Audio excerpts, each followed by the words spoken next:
শাপলা চত্বরে মারা গেছে অ্যাটলিস্ট কমপক্ষে, এবং এটা তারা আইডেন্টিফাই করতে সক্ষম হয়েছে। 5ই মে মতিঝিলের শাপলা চত্বরে রাস্তাগুলো সব বন্ধ করে দিয়ে, বাতি নিভাই দিয়ে ক্লিয়ারিং অপারেশন চালানো হলো। 1,57,000 রাউন্ড বুলেট এবং টিয়ার শেল সেদিন রাতে ব্যবহার করা হলো। হুকুমদাতা ছিল খুনি হাসিনা। হত্যাকাণ্ডে অংশ নিল কারা? র্যাব, বিজিবি, পুলিশ এবং যুবলীগ। হাসিনা সংসদে দাঁড়ায় বলছিল যে ওরা রং মেখে শুয়েছিল ওখানে, কেউ মারা যায় না ওখানে। এটা তারা বলল যে 61 জন মানুষ শাপলা চত্বরে মারা গেছে অ্যাটলিস্ট কমপক্ষে। শাপলা কেবলমাত্র শাহবাগের প্রতিক্রিয়া না, শাপলা কেবল একদিনের আন্দোলন না, শাপলা হলো ফিরিঙ্গিদের চাপায় দেওয়া সেকুলার ব্যবস্থার বিরুদ্ধে, ফিরিঙ্গিদের চাপায় দেওয়া নিজামের বিরুদ্ধে বিদ্রোহ করে নিজামে ইসলাম কায়েম করার তামান্না। 5ই অগস্টের কথা চিন্তা করেন, তখন অনেক মানুষের একটা প্রশ্ন ছিল, এই লং মার্চ হবে, সবাই কি আসবে, এই যে হাসিনা সে কি আসলে যাবে? তখন আমি একটা লেখা লিখছিলাম, তখন আমি বলছিলাম এত কিছু চিন্তা করার দরকার নাই। কে ডাক দিল, কে ডাক দিল না, কে কালকে থাকলো, কে কালকে থাকলো না, এগুলো নিয়ে চিন্তা করেন না, রাস্তায় নেমে যান। ইতিহাস সাক্ষ্য দেয় এখানে 550 বছর মুসলিমদের শাসন ছিল, ইনশাল্লাহ এখানে আবার ইসলামী শাসন কায়েম হবে। রাখছে তোমারি ভাই, মিটাবে জুলুম চিরতরে, তাকে কোথা খুঁজে বলো পাই।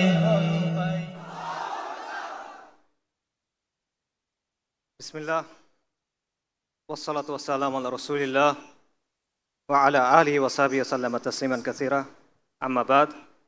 রাব্বি ইশরাহ লি সাদরি ওয়া ইয়াসসির লি আমরি ওয়াহলুল উকদাতাম মিন লিসানি ইয়াফকাহু কওলি। আসসালামু আলাইকুম ওয়া রাহমাতুল্লাহি ওয়া বারাকাতুহু। আলহামদুলিল্লাহ, আমরা আজকে সবাই এই মজলিসে সহি সালামতে এসে উপস্থিত হতে পারছি, এজন্য আমরা মহান আল্লাহ শুকরিয়া আদায় করি। আল্লাহ সুবহানাহু ওয়া তাআলা না চাইলে এটা সম্ভব হতো না, এটা আল্লাহ সুবহানাহু ওয়া তাআলার রাহমা, এটা আল্লাহ সুবহানাহু ওয়া তাআলার নিয়ামত, তাই আমরা আল্লাহ শুকরিয়া আদায় করি আলহামদুলিল্লাহ। আমরা আয়োজক ভাইদের শুকরিয়া জানাই, তারা অনেক সময় নিয়ে, অনেক কষ্ট করে, অনেক পরিশ্রম করে এই অনুষ্ঠানে আয়োজন করছেন, আল্লাহ যেন তাদের উত্তম জাযা দেন। এবং আমি আপনাদেরকেও শুকরিয়া জানাই, আমার সামনে আপনারা যারা আছেন। আজকে একটা ছুটির দিন, বাংলাদেশের মানুষ ছুটির দিনে ঘুরতে পছন্দ করে, পরিবারের সাথে সময় কাটাতে পছন্দ করে। আপনারা সেটা না করে এখানে আসছেন, এটা ডেফিনেটলি দিনের জন্য ভালোবাসা থেকে, এই উম্মার জন্য, এই কওমের জন্য, এই দিনের জন্য ভালোবাসা থেকে। তো আল্লাহ আপনাদের নেক নিয়ত কবুল করেন, আপনাদের উত্তম জাযা দেন। একই সাথে আমি একটা বিষয় একটু যোগ করব, সেটা হলো আমাদের এই অনুষ্ঠানগুলোতে আসা বা এই আয়োজনগুলো যেন শুধুমাত্র একদিনের সাময়িক উত্তেজনা না হয়। ব্যাপারটা যেন এরকম না হয় আমরা এখানে আসলাম, কথা শুনলাম, খুব ভালো গেল, বাসায় ফেরত গেলাম, ভুলে গেলাম। ব্যাপারটা যেন এরকম না হয়, তাহলে কিন্তু আসলে খুব একটা লাভ নাই। রাদার ব্যাপারটা এমন হওয়া উচিত, এই আলোচনাগুলো আমরা আসলাম এবং এখান থেকে আমরা কিছু একটা নিয়ে যেতে পারলাম, এমন কিছু যেটা আমার চিন্তার খোরাক হবে, এমন কিছু যেটা আমাকে আমল করতে উদ্বুদ্ধ করবে, নেক আমল করতে উদ্বুদ্ধ করবে এবং দিনের জন্য কাজ করতে উদ্বুদ্ধ করবে। আমাদের মধ্যে দিনের প্রতি ভালোবাসা আছে, কিন্তু শুধুমাত্র ভালোবাসা থাকলে কিন্তু হবে না। আমাদের দিনের জন্য যে ভালোবাসা আছে এটাকে দিনের প্রতি দায়িত্ববোধে পরিণত করতে হবে। আমাদের মধ্যে দিনের প্রতি জজবা আছে, জজবা খুব ভালো, কিন্তু এই জজবাটাকে দৃঢ় সংকল্পে পরিণত করতে হবে।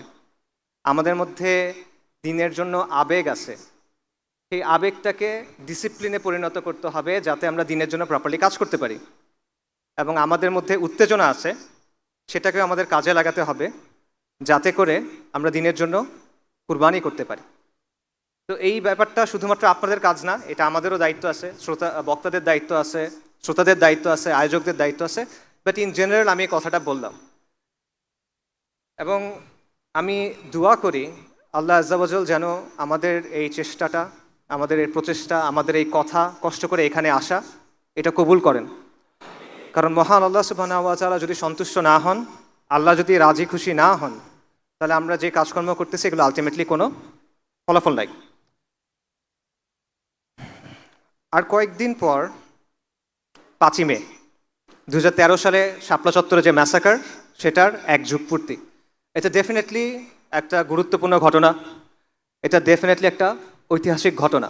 তো এটাকে কেন্দ্র করে আমি আলোচনা করার চেষ্টা করব। তবে আমাদের সামনে এরকম গুরুত্বপূর্ণ আরও কিছু তারিখ আছে, যেমন ধরেন 4ই মে 1798 সালে 4ই মে টিপু সুলতান মহীশূরের বাঘ উনি ফিরিঙ্গি কাফেরদের সাথে জিহাদ করতে করতে ইন্তেকাল করছিলেন। আল্লাহ তাকে শহীদ হিসেবে কবুল করেন। ফিরিঙ্গি কাফেরদের সাথে আমাদের যে দীর্ঘ সময়ব্যাপী সংগ্রাম হয়েছে সেটার একটা প্রতীক হলো টিপু সুলতান। আরেকটা গুরুত্বপূর্ণ তারিখ আছে 6ই মে 1831 সালে 6ই মেতে বালাকোটের ময়দানে ইমাম সৈয়দ আহমেদ শহীদ এবং শাহ ইসমাইল শহীদ এবং তাদের জামাতের অনেক মুমিন মুজাহিদ শাহাদাত বরণ করছিলেন। এটা আমাদের সবার অনুপ্রেরণার একটা মূল জায়গা বালাকোট। উপমহাদেশে যতগুলো দ্বীনি ধারা আছে সবগুলো কোনো না কোনোভাবে দেখবেন সৈয়দ আহমেদ শহীদের যে মকবুল জামাত সেটার সাথে তাদের একটা সম্পর্ক আছে। আকাবিরে দেওবন্দ সৈয়দ আহমেদ শহীদের জামাতের সাথে সম্পৃক্ত, আকাবিরে আহলুল হাদিস তারা সৈয়দ আহমেদ শহীদের জামাতের সাথে যুক্ত। ইভেন তাসাউফপন্থী যারা আছেন তাদের মধ্যে যেটা বালাকোটি ধারা তারা সৈয়দ আহমেদ শহীদের জামাতের সাথে নিজেদের একটা সম্পর্কের কথা বলেন। মাওলানা মওদুদী রাহিমাহুল্লাহ এবং এইরকম যে ধারাটা আছে তারাও কিন্তু সৈয়দ আহমেদ শহীদের যে জামাত এটাকে একটা তাজদিদি আন্দোলন হিসেবে গণ্য করেন এবং এটাকে একটা অনুপ্রেরণা হিসেবে নেন। এমনকি এই উপমহাদেশের যেটা মডার্নিস্ট ধারা স্যার সৈয়দ আহমেদ খান, আলীগড়ি ধারা, মুসলিম লীগ ইভেন তারা সবাই কিন্তু সৈয়দ আহমেদ শহীদের যে আন্দোলন সেটা থেকে অনুপ্রেরণা নিয়েছেন। তো এটাও একটা গুরুত্বপূর্ণ তারিখ 6ই মে। আরও একটা গুরুত্বপূর্ণ তারিখ সামনে আছে, এটা হলো 10ই মে। 10ই মে গুরুত্বপূর্ণ কেন? কারণ 1857 সালে এই 10ই মেতে পুরো ভারতবর্ষে হিন্দুস্তানে মহা অভ্যুত্থান হয়েছিল, যেটাকে ব্রিটিশরা সিপাহী বিপ্লব বলে বা সিপাহী বিদ্রোহ বলে। এটা আসলে সিপাহী বিদ্রোহ ছিল না, এটা ছিল ফিরিঙ্গি শাসনের বিরুদ্ধে হিন্দুস্তানের মানুষের বিশেষ করে মুসলিমদের একটা সশস্ত্র অভ্যুত্থান। তো এটাও আমাদের আজাদির যে সংগ্রাম সেটার খুব গুরুত্বপূর্ণ একটা অধ্যায়। এবং এই সবগুলো তারিখ দেখেন কাছাকাছি পড়ে গেছে, 4ই মে, 5ই মে, 6ই মে, 10ই মে। এবং আমি মনে করি এটা শুধুমাত্র তারিখগুলো কাছে পড়া না, এই ব্যাপারগুলো আসলে একটা আরেকটার সাথে জড়িত। টিপু সুলতানের যে সংগ্রাম, সৈয়দ আহমেদ শহীদের যে সংগ্রাম, 1857 সালের সশস্ত্র অভ্যুত্থান, মহা অভ্যুত্থান এবং শাপলা চত্বরের যে ঘটনা, এই সবগুলো আমি মনে করি একই সুতোয় গাঁথা।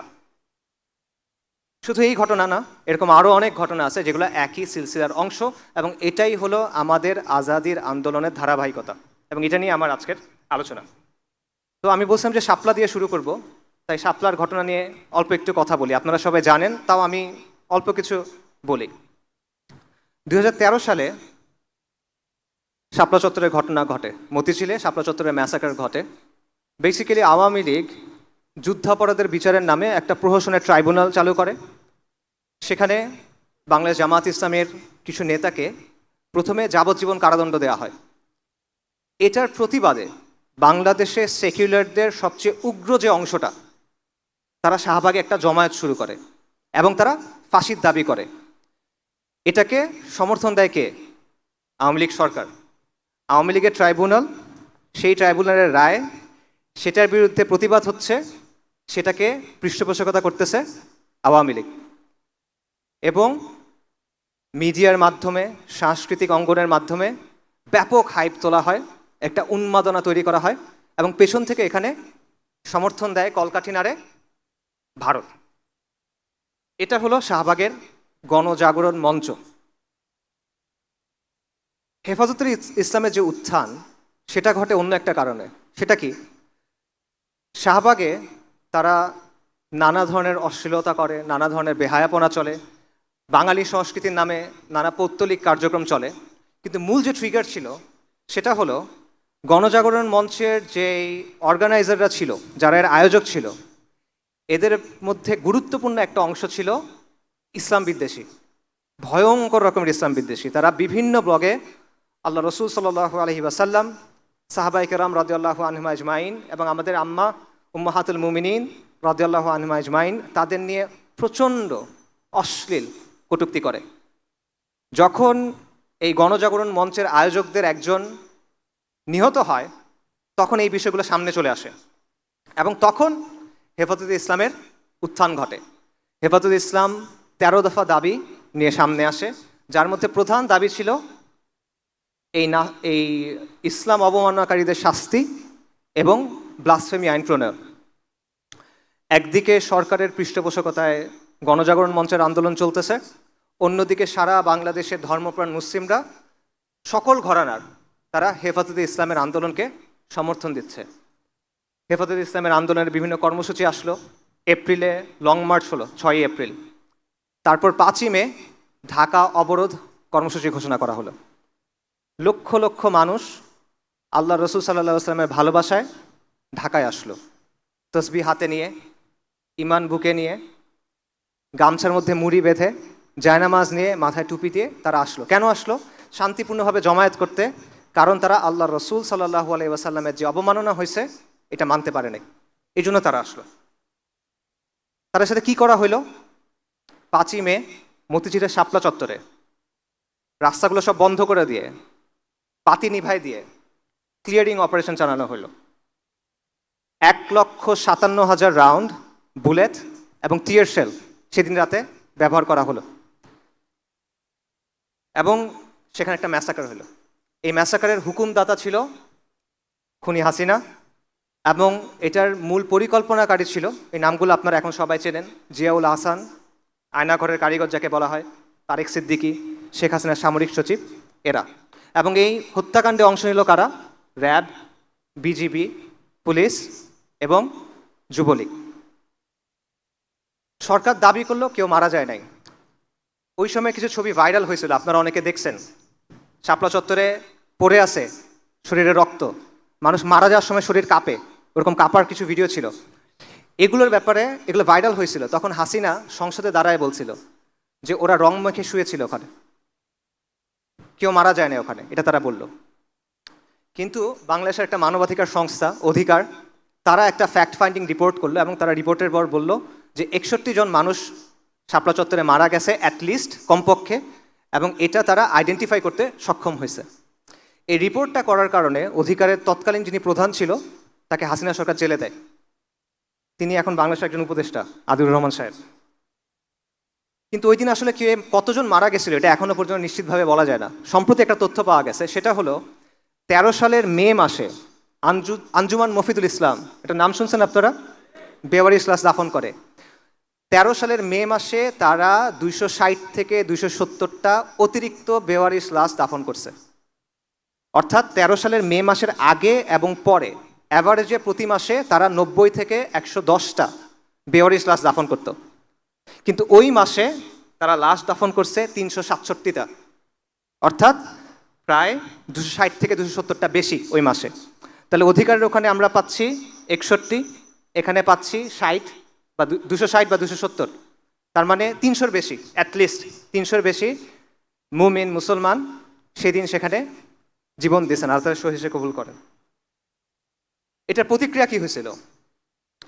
সুরঞ্জিত সেবগুপ্ত, আওয়ামী লীগের মন্ত্রী, সংসদে দাঁড়ায় বলছিল হেফাজত সুবহানাল্লাহ বলতে বলতে পালায় গেছে।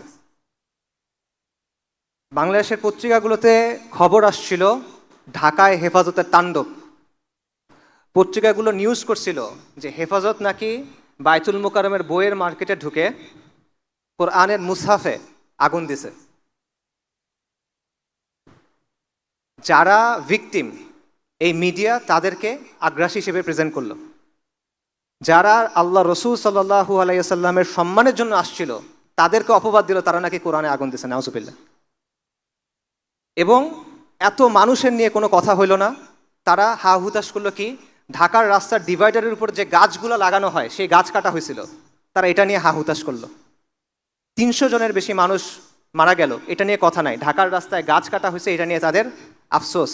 এটা হলো আমাদের দেশের সুশীল সমাজ, এটা হলো আমাদের দেশের মিডিয়া, এটা হলো আমাদের দেশের সাংস্কৃতিক অঙ্গনের বাস্তবতা।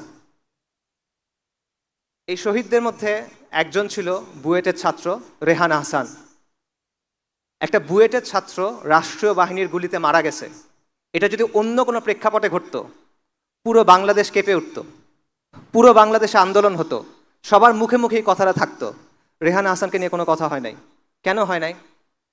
কারণ সে ইসলামের জন্য গেছিল এখানে, কারণ সে মুসলিম পরিচয় নিয়ে গেছিল, কারণ সে হুজুরদের সাথে গেছিল, কারণ সে আল্লাহ রসুল সাল্লাল্লাহু আলাইহি ওয়াসাল্লামের শান এবং মানের জন্য, মর্যাদার জন্য সেদিন সেখানে গেছিল এবং প্রাণ দিতে হয়েছিল। হেফাজতের শাপলা চত্বরের এই ঘটনার সিগনিফিকেন্স কি? এটা সিগনিফিকেন্স হলো ১/১১ পর তো হাসিনা মোট ৩ টার্ম ছিল, রাইট? ৩ মেয়াদ সে ছিল। প্রথম মেয়াদের দুটা ঘটনা খুব সিগনিফিকেন্ট, একটা হলো পিলখানার ঘটনা, একটা হলো শাপলা চত্বরের ঘটনা। শাপলা চত্বরের ঘটনার পর হাসিনা এবং আওয়ামী লীগ অনেক বেশি বেপরোয়া হয়ে ওঠে। তাদের মধ্যে একটা আত্মবিশ্বাস জন্মায় না যায় যে যে কোনো আন্দোলনকে আমরা এভাবে দমন করে ফেলতে পারবো, এবং বিরোধীদের মধ্যেও একটা ভয় ঢুকে যায় যে হেফাজতের মতো যদি আমাদের সাথেও করে। এবং এর ফলে যেটা হলো, আওয়ামী, যেটাকে সবাই আওয়ামী ফ্যাসিবাদ বলে, আমি আওয়ামী জাহেলিয়াত বলি, আওয়ামী জাহেলিয়াত এই শাপলা চত্বরের ঘটনার পর একটা অ্যাডভান্স স্টেজে প্রবেশ করলো।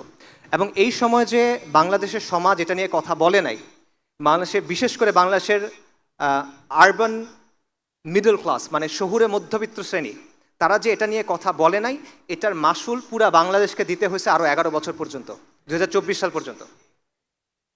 আজকে ১২ বছর পার হয়ে গেছে, এখনও রেহান হাসানদের হত্যার বিচার হয় নাই, এখনও শাপলা চত্বরের গণহত্যার বিচার হয় নাই, অবমাননাও এখন বন্ধ হয় নাই। এখনও রাখাল রাহার মতো অনেক মানুষ আল্লাহ এবং তার রসুল সাল্লাল্লাহু আলাইহি ওয়াসাল্লামকে নিয়ে অবমাননার কথা বলে, এখনও এটা বাংলাদেশে চলতেছে। শাপলাকে কিভাবে দেখা উচিত, শাপলা চত্বরের ঘটনাটাকে কিভাবে দেখা উচিত? এটা দুইভাবে দেখা যায়। এটা একটা দেখার উপায় হলো যে একদিকে শাহবাগে উগ্র সেকুলারদের উত্থান ঘটছিল, এবং এটার প্রতিক্রিয়া হিসেবে বাংলাদেশের রক্ষণশীল যে সমাজ, বাংলাদেশের ধর্মপ্রাণ যে অংশটা, এটার প্রতিক্রিয়া হিসেবে তাদের প্রতিক্রিয়া ছিল হেফাজত ইসলামের আন্দোলন। এটা হলো একটা দৃষ্টিভঙ্গি, এবং এই আন্দোলনটাকে হাসিনা মোকাবেলা করার জন্য প্রচণ্ড রাষ্ট্রীয় শক্তি ব্যবহার করছিল, যে কারণে এই ম্যাসাকার ঘটছে। এটা হলো একটা দৃষ্টিভঙ্গি। কিন্তু আমি ব্যাপারটা এভাবে দেখি না। আমার কাছে শাপলা একটা সংগঠনের একটা কর্মসূচি না, আমার কাছে শাপলা একটা দিনের একটাও ঘটনার না। আমার কাছে শাপলা হলো একটা চেতনার নাম, একটা আদর্শের নাম, এবং একটা স্বপ্নের নাম।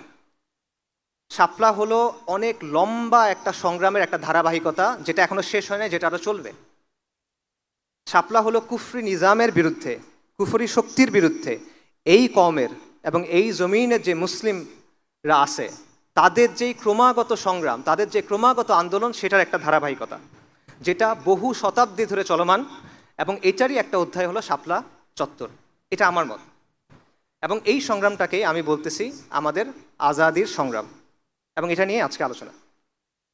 আজাদির আন্দোলন বা আজাদির সংগ্রাম, এটা দুটো অর্থ হয়। একটা অর্থ হলো প্রচলিত অর্থ, যে স্বাধীনতার আন্দোলন, যে আমাদের ২০০ বছর ইংরেজদের শাসন ছিল, এরপর আমরা উপমহাদেশের মুসলিমরা বা হিন্দুস্তানের মুসলিমরা তার একটা নিজস্ব রাষ্ট্র পাইছে পাকিস্তান, এটা একটা আজাদি ছিল। ৭১ সালে বাংলাদেশ হয়েছে, এটা একটা আজাদি ছিল। তারপর হাসিনার আওয়ামী জাহিলিয়াতের পরে ২৪ সালে হাসিনার পতন হয়েছে, এটাও একটা আজাদি। এটা একটা ব্যাখ্যা আছে, আমি এটা মনে করি না। আমার মতে আমি আজাদি শব্দটা অন্য একটা অর্থে ব্যবহার করতেছি। সেটা হলো, আজাদির আন্দোলন হলো ওই আন্দোলন যেটা এই জমিনের মুসলিমরা শুরু থেকে করে আসতেছে, এবং এই আন্দোলন এখনো শেষ হয় নাই। এই জমিনে মুসলিমদের হিস্ট্রি যদি আপনি দেখেন, তাহলে দেখবেন ক্রমাগত এখানে দুয়াত আসছেন, ক্রমাগত এখানে অলি আউলিয়ারা আসছেন, ক্রমাগত এখানে মাশায়েখরা আসছেন, এবং তারা এখানে মজলুম মানুষের পক্ষে দাঁড়াইছেন। তারা এখানে কুফরি এবং শিরকি শক্তির বিরুদ্ধে প্রতিরোধ গড়ে তুলছেন, দাওয়ার কাজ করছেন, ইসলার কাজ করছেন, জিহাদের কাজ করছেন, এবং এই কন্টিনিউয়াস একটা ধারা আপনি দেখবেন চলমান। আমি মনে করি এইটা হলো আমাদের আজাদির আন্দোলন, কারণ আজাদির অর্থ হলো মুক্তি, রাইট? তো মানুষের মুক্তি কখন আসে? মানুষের মুক্তি কোন সময় আসে? মানুষের মুক্তি আসে যখন সে কুফর এবং শিরকের অন্ধকার থেকে বের হয়ে তাওহীদ এবং ঈমানের আলোতে আসে। এটার বাইরে তো আর কোনো মুক্তি নাই। এটার বাইরে দুনিয়াবি সেন্সে অনেক মুক্তি আছে, কিন্তু আলটিমেট যে সেন্স, চিরন্তন যে অর্থ, সেই অর্থে মুক্তি তো এটাই। বাংলা, এই বঙ্গভূমিতে, মুসলিম বঙ্গে কন্টিনিউয়াসলি যে ওলামায়ে কেরাম আসছেন, মুজাদ্দিদগণ আসছেন, দায়ীগণ আসছেন, তারা কিসের জন্য এতগুলো কষ্ট করছেন? তারা কিসের জন্য এত কাজ করছেন? কাদেসিয়ার যুদ্ধের একটা বিখ্যাত ঘটনা আছে, আপনারা সবাই জানেন।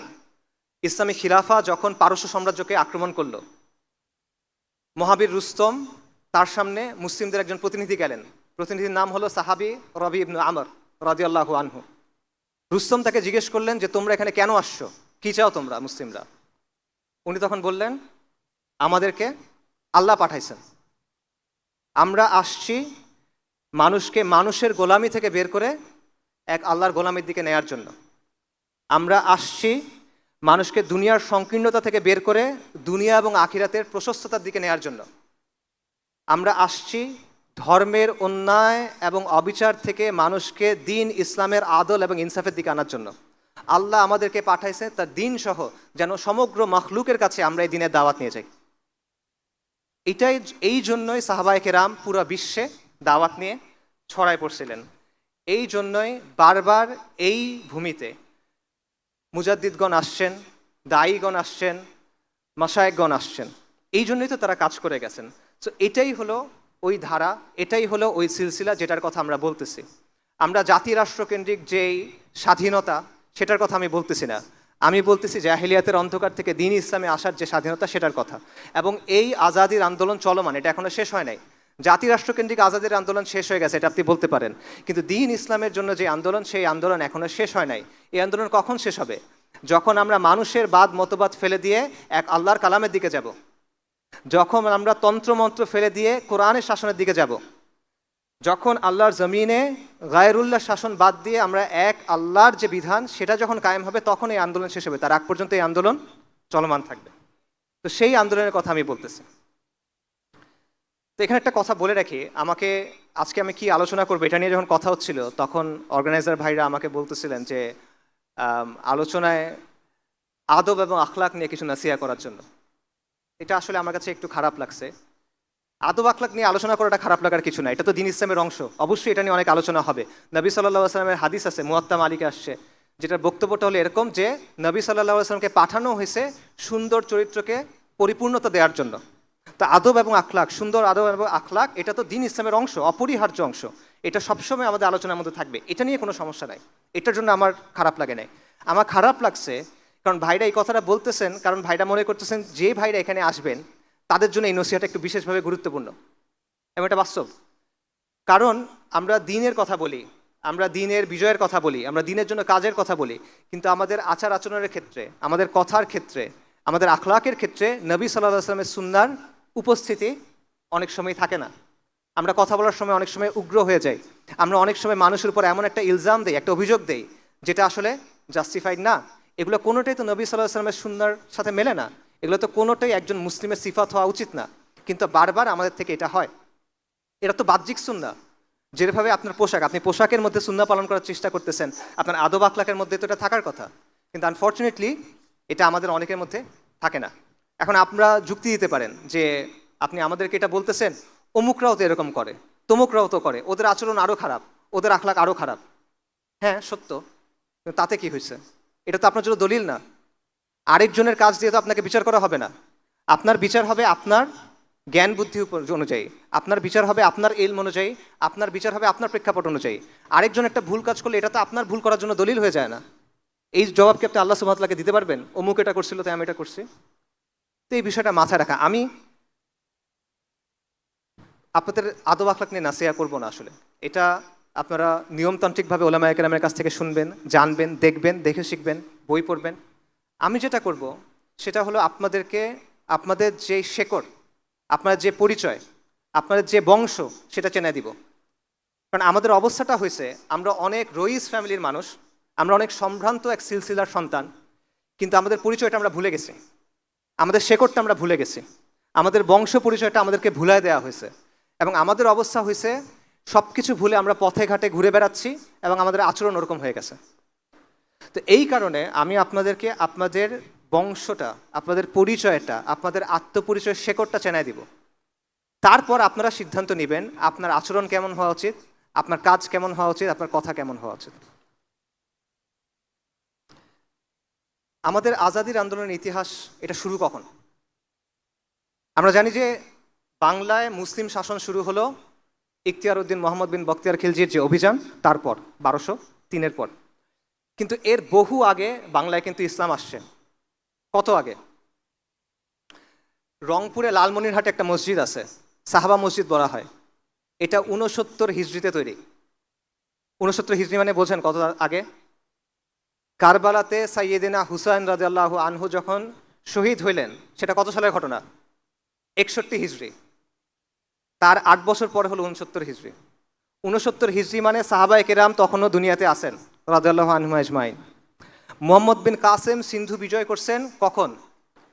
উনি বিজয় করছেন 92 হিজরিতে। তারও 23 বছর আগে হলো 69 হিজরি। 4 মাযহাবের যে ইমাম আছেন তাদের মধ্যে সবার আগে জন্মকার ইমাম আবু হানিফা, তার জন্ম কখন? 80 হিজরিতে। 69 হিজরি তার 11 বছর আগের কথা। 69 হিজরিতে এখানে মসজিদ ছিল মানে এখানে মুসলিম ছিল। মসজিদ ছিল মানে ধারণা করা হয় সেই মসজিদের চারপাশে মুসলিম জনপদ ছিল। তাহলে কত আগে থেকে এখানে ইসলাম আছে চিন্তা করেন। ইসলামের শেকড়টা কত পুরনো চিন্তা করেন। আমাদের যে ইসলাম এটা কি নদিয়ার ইসলাম? আমাদের ইসলামের যে শেকড় এটা কি লোকায়ত ইসলামের শেকড়? আমাদের ইসলামের হলো সাহাবায়ে কেরামের ইসলাম, তাবেঈনদের সময়ের ইসলাম। তো আমাদের আজাদির আন্দোলনের শুরুটা সেখানে 69 হিজরিতে অ্যাটলিস্ট, বা তারও আগে যাবে। এবং এই সময়ের পরে মুসলিম শাসন কায়েম হওয়ার আগেও শত শত বছর ধরে বহু দায়ী, বহু মাশায়েখ, বহু অলি আউলিয়া এই জমিনে আসছেন। তারা এখানে দাওয়াতের কাজ করছেন, ইসলাহার কাজ করছেন, সংগ্রাম করছেন, জিহাদও করছেন। এবং এরকম অনেক ঘটনা আপনারা জানেন, এরকম অনেক ঘটনা বাংলায় প্রচলিত আছে। আমি আপনাদের কয়েকটা এক্সাম্পল দিই। যেমন বাবা আদম শহীদের নাম আপনারা অনেকে হয়তো বা শুনবেন, বিশেষ করে বিক্রমপুর, মুন্সিগঞ্জ এই অঞ্চলের মানুষ যারা। তার ব্যাপারে প্রচলিত আছে যে সেন রাজাদের যখন শাসন চলতেছিল তখন তারা মুসলিমদের উপর অনেক বেশি অত্যাচার করত। এই অত্যাচারের খবর জেনে বাবা আদম শহীদ একটা সেনাবাহিনী নিয়ে এখানে আসছিলেন তাদের সাথে ফাইট করার জন্য। এবং সেই যুদ্ধে তিনি শহীদ হয়ে যান। কিন্তু তিনি শহীদ হয়ে যাওয়ার পর পুরো বিক্রমপুরের মানুষ ইসলাম গ্রহণ করে। এটা প্রচলিত আছে। এটা কখনের ঘটনা? এটা হলো 1200 শতাব্দীর ঘটনা। আপনারা হজরত শাহ মাখদুম রহমতুল্লাহ আলাইহি তার কথা জানেন, বিশেষ করে রাজশাহীর মানুষ তার কথা জানবেন। তার হিস্ট্রি কি? তার ব্যাপারে প্রচলিত আছে যে ওই সময়ের যে হিন্দু রাজারা ছিল বা পৌত্তলিক রাজারা ছিল তারা অনেক বেশি অত্যাচার করতো এবং তারা নানা ধরনের পূজা করতো। তারা নরবলি দিত, মানুষকে পূজার জন্য জবাই করতো সহজ ভাষায়। এবং সাধারণ মুসলিমরা খুব পেরেশান ছিল, তাদের সাহায্য করার জন্য শাহ মাখদুম আসছিলেন। তার ব্যাপারে বলা হয় তিনি পদ্মার তীরে একটা কেল্লা তৈরি করছিলেন এবং এই যে মজলুম মানুষ সেখানে এসে আশ্রয় নিত এবং এটার নাম হয়ে যায় মাখদুম নগর। এবং পরবর্তীতে তিনি মুসলিমদের একটা বাহিনী নিয়ে এই রাজাদের বিরুদ্ধে ফাইট করেন। এটা কখনের কথা? এটাও 1200 শতাব্দীর কথা। আপনারা হজরত শাহজালাল রহমতুল্লাহ আলাইয়ের কথা জানেন। তিনি সিলেটে কেন আসছিলেন? রাজা গৌরগোবিন্দ ছিল, তার শাসনামলে একজন মুসলিম তার ছেলের আকিকা করছিল গরু জবাই দিয়ে, বলা হয় তার নাম বুরহান উদ্দিন। এটা যখন রাজা শুনছে ওই ছেলেকে মেরে ফেলছে এবং মুসলিমদের উপর অত্যাচার করা শুরু করছে। এই খবর শুনে সুলতান ফিরোজ শাহ বাহিনী পাঠাচ্ছেন যে একে পরাজিত করার জন্য, কিন্তু পরাজিত হচ্ছে না।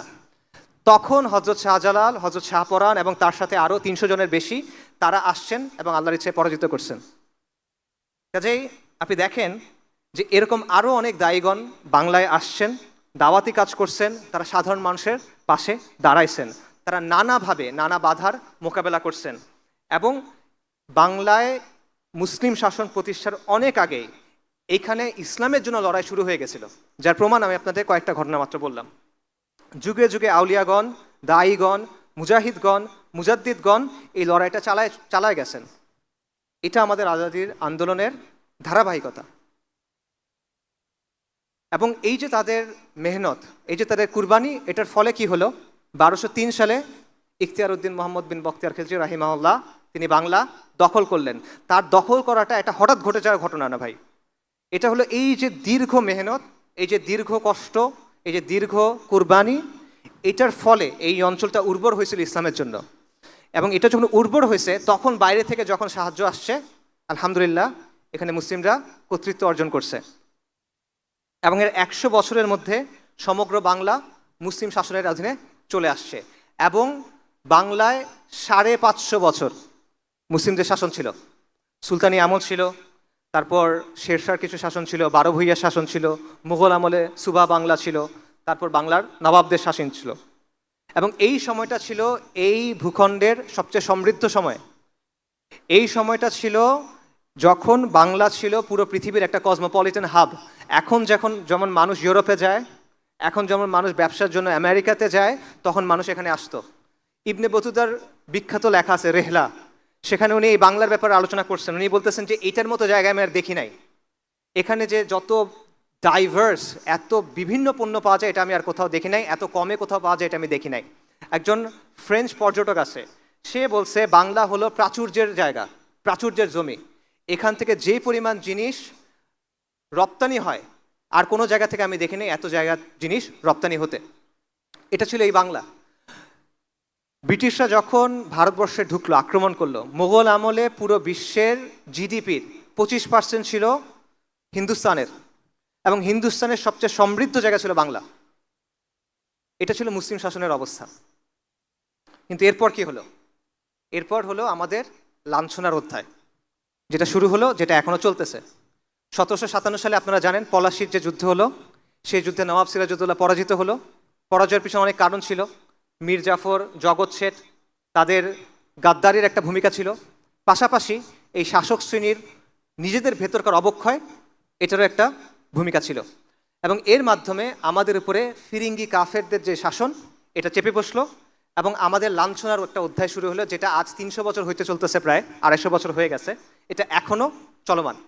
এবং এই শাসনটা আমাদেরকে ভেঙে চুরে দিল। হিন্দুস্তানে মুসলিমদেরকে আর কেউ পরাজিত করতে পারে নাই। এটা ইতিহাস ঘুরে দেখবেন, একবার মুসলিমরা এখানে কর্তৃত্ব অর্জন করার পর পৌত্তলিক শক্তি আমাদেরকে পরাজিত করতে পারে নাই। মাঝে মধ্যে কিছু কাজকর্ম করছে, বাট তাদেরকে মোকাবেলা করা গেছে।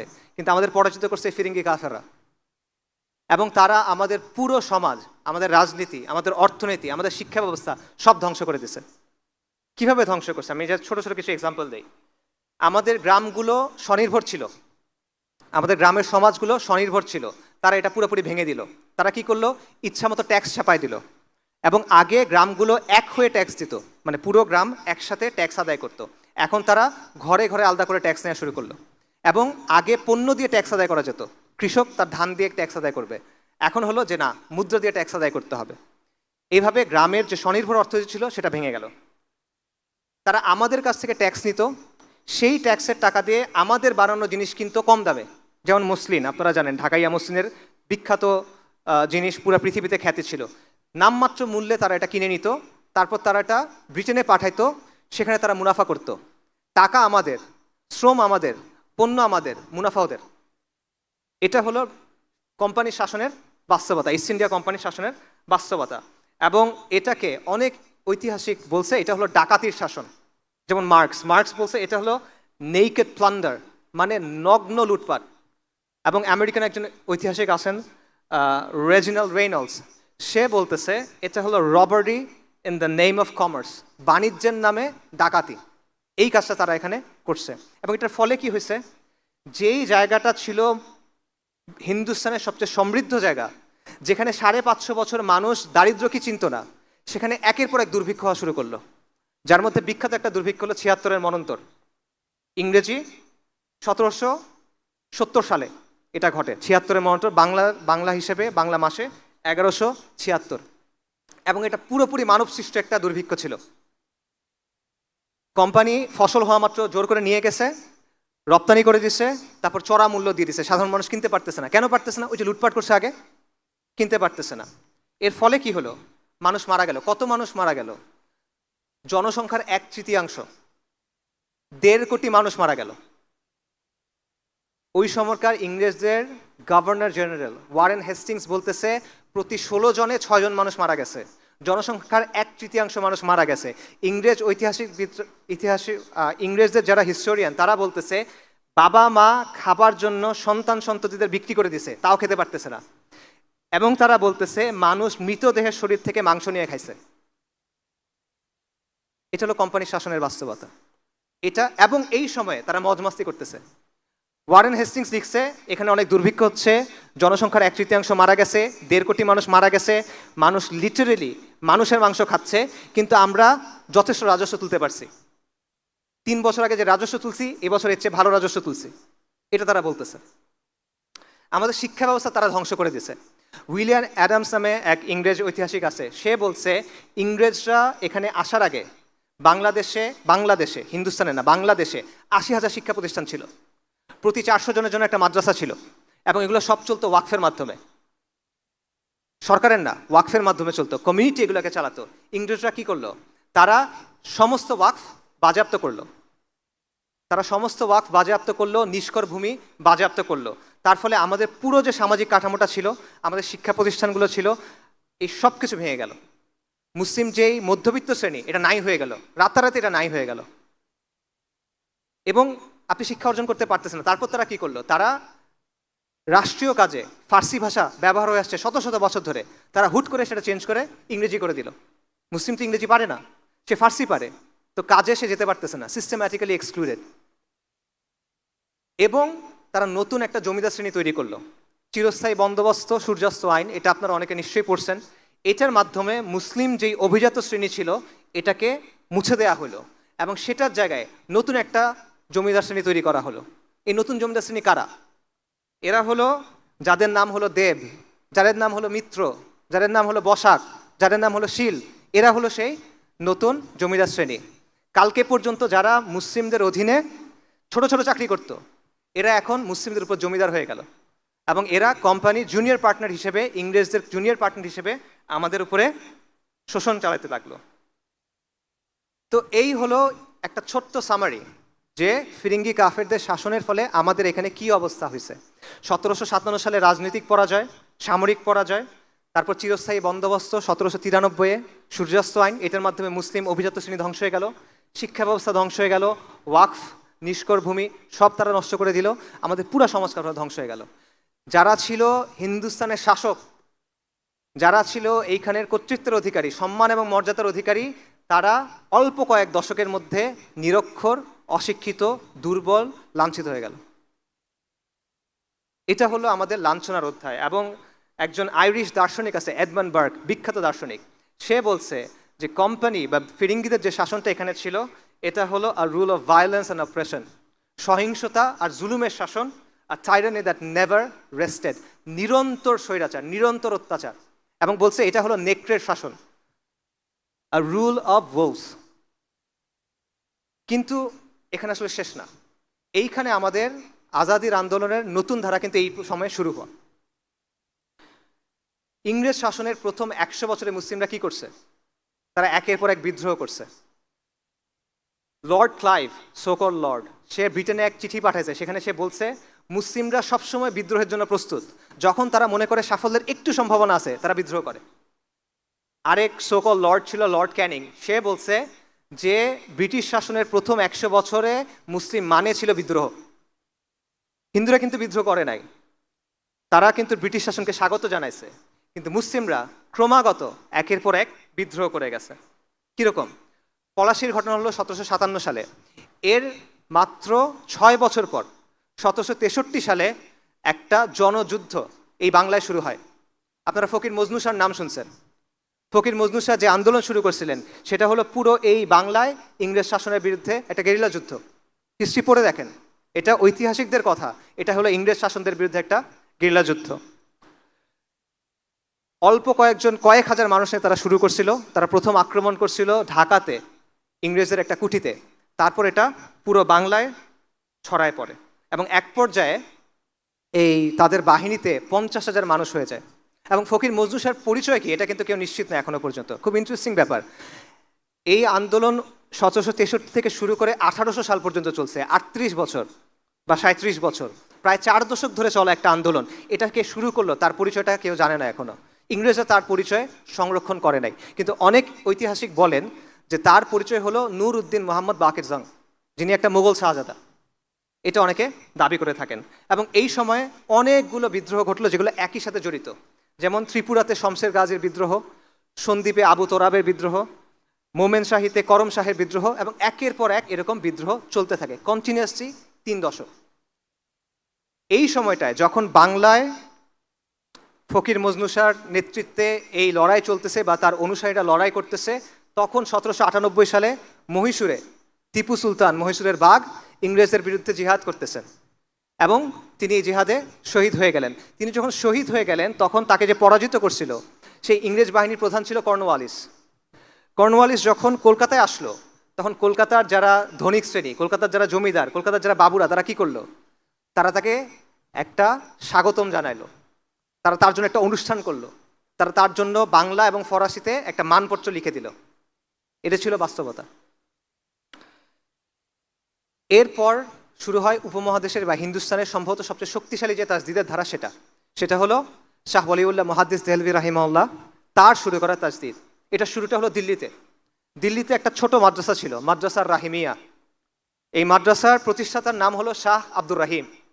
আপনারা ফতোয়া আলমগীরির নাম শুনছেন? ফতোয়া হিন্দিয়া।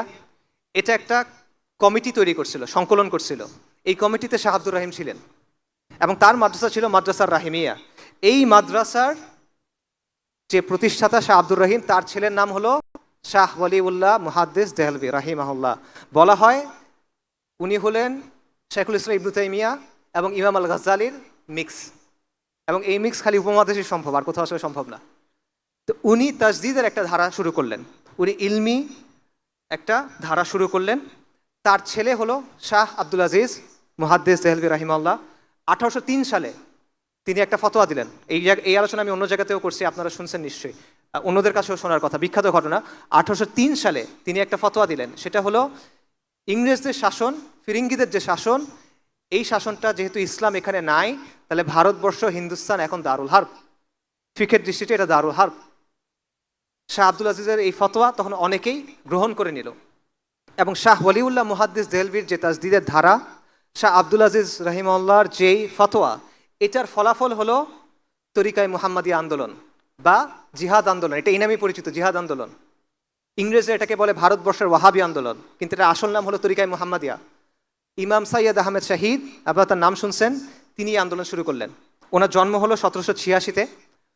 উনি একজন কোরাইশি হাশেমি পরিবারের থেকে, হাশেমি বনু হাশেমের থেকে, এবং উনি আলেম ছিলেন না।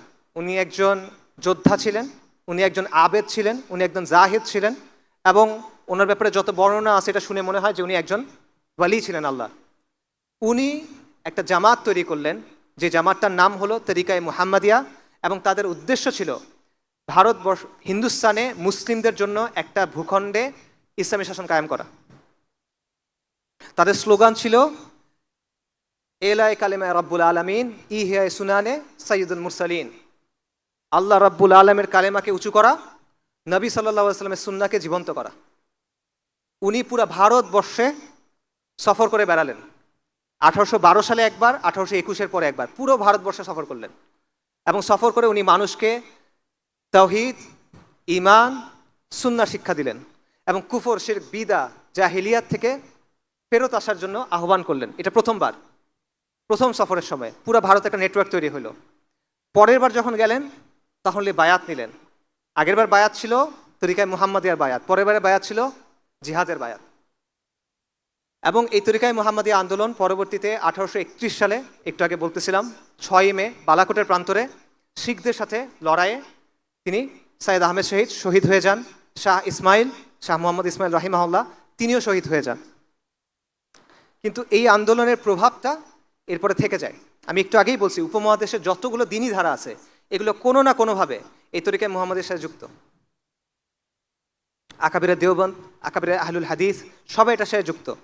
হাজি ইমদাদুল্লাহ মুহাজির মাক্কি রাহিমাহুল্লাহ, আকাবিরে দেওবন্দ, তার ব্যাপারে বলা হয় তার বয়স যখন 3 বছর, তখন তাদের গ্রামে সাইয়্যেদ আহমেদ শহীদ আসছিল, এবং সাইয়্যেদ আহমেদ শহীদের কোলে তাকে দেয়া হয়েছিল। উনি তার কাছে বায়াত করছিলেন, এবং তিনি শাহ মোহাম্মদ ইসহাকের কাছে শিখছিলেন, যিনি শাহ আব্দুল আজিজের নাতি। উপমহাদেশে আহলে হাদিসদের যারা বড় ব্যক্তি, 2জন বড় ব্যক্তি আছে, সৈয়দ নাজির হোসেন দেহলভি এবং নওয়াব সিদ্দিক খান ভূপালি বা কান্নৌজি। এনারা সবাই সাইয়্যেদ আহমেদ শহীদের দ্বারা প্রভাবিত। উপমহাদেশের যে কারামত আলী জৈনপুরি রাহিমাহুল্লাহ, তার নাম আপনারা শুনছেন, ওনারা সাইয়্যেদ আহমেদ শহীদের খলিফা। সবগুলো ধারা এটার দ্বারা প্রভাবিত, এবং তারা তাজদিদের একটা ধারা চালু করলেন, এবং এটা বাংলাদেশেও ছিল। বালাকোটে বাংলাদেশের মুজাহিদ শহীদ হয়েছেন, সাইয়্যেদ আহমেদ শহীদের কাছে বাংলাদেশের মানুষ বায়াত করছে। তিতুমির রাহিমাহুল্লাহ, বাংলার না, তিনি সাইয়্যেদ আহমেদ শহীদের খলিফা ছিলেন। তিনি সাইয়্যেদ আহমেদ শহীদের সাথে হজে গেছিলেন, এবং সাইয়্যেদ আহমেদ শহীদের একজন বিখ্যাত খলিফা ছিলেন মাওলানা ইনায়েত আলী। উনি বাংলাদেশের এই যে উত্তরবঙ্গের যে এরিয়াটা, এখানে এসে দীর্ঘ সময় দাওয়া করছেন, এবং বাংলাদেশের যে মানুষ, বাংলাদেশের ছোট ছোট গ্রামের মানুষ, তারা মুষ্টি বলতো, এটা ছোট ছোট করে চাল দিত, প্রত্যেক ঘর থেকে চাল দিত। কেন? ওনারা জিহাদ করবেন, এই জিহাদের জন্য আমরা এটা দিচ্ছি। বাংলাদেশের মা বোনেরা তারা তাদের অলংকার দিত, কেন? মুজাহিদদের জন্য এটা দাও। এবং বাংলাদেশের ঘরের গরু বাছুর বিক্রি করে তারা মুজাহিদদের জন্য এটা দিত। ডেইলি স্টারের যে সম্পাদক আছে মাহফুজ আনাম সাহেব, তার বাবা আবুল মনসুর আহমেদ, তার একটা বই আছে আমার দেখা রাজনীতির 50 বছর। ওই বইয়ের প্রথম চ্যাপ্টারে দেখবেন ওনারা সাইয়্যেদ আহমেদ শহীদের জামা, তাদের যে জামা, এই জামার কিছু গান ছিল, নাশিদ ছিল, সেই একটা নাসির ওই বইয়ের একদম শুরুতে উনি লিখছেন, কারণ ওনাদের গ্রামে এটা প্রভাব ছিল তখনও। এটা হলো সৈয়দ আহমেদ শহীদের আন্দোলনের প্রভাব। তার জামাতে বিখ্যাত বাঙালি কয়েকজন সদস্যের নাম আমি বলি। একজন হলো মাওলানা ইমাম উদ্দিন আল বাঙ্গালি, নোয়াখালীর বিখ্যাত মানুষ, ওয়ারেস আলী বাঙ্গালি, নূর মোহাম্মদ নিজামপুরি আল বাঙ্গালি, এনারা সবাই সৈয়দ আহমেদ শহীদের জামার মধ্যে ছিলেন। তিতুমিরের কথা আপনারা সবাই জানেন। তিতুমির রাহিমাহুল্লাহ বাংলায় এসে এই দাওয়াতটা শুরু করছিলেন। বাংলার তখন মুসলমানদের অবস্থা কি? মুসলমানরা তখন ধুতি পরে, মুসলমানদের নাম হিন্দুদের মতো, মুসলমানদের নামের শুরুতে শ্রী যোগ করে, পূজার জন্য মুসলমানদের কর দিতে হয়, মসজিদ বানাতে হলে হিন্দুদের গিয়ে কর দিতে হয়, এরকম একটা অবস্থা, এবং মুসলমানরা হিন্দুদের অনুকরণ করতেছে সব কিছুর মধ্যে। এই অবস্থায় তিতুমির রাহিমাহুল্লাহ এসে কোরআন সুন্নাহর দাওয়াত দিলেন, কুফর শিরক বিদআ ফাহিশার বিরুদ্ধে দাওয়াত দিলেন, এবং তিনি মুসলিমদের বললেন যে তোমাদের নাম এরকম হইতে হবে, তোমরা ধুতি বন্ধ করে এই পরো, লুঙ্গি পরো। এই বিষয়গুলো তারা তখন করলেন, এবং তার চারপাশে বিরাট একটা জামাত তৈরি হয়ে গেল। এবং যখন জামাত তৈরি হয়ে গেল তখন এই হিন্দু জমিদাররা তার বিরোধিতা করলো, তাদের বিরুদ্ধে অ্যাটাক করা শুরু করলো।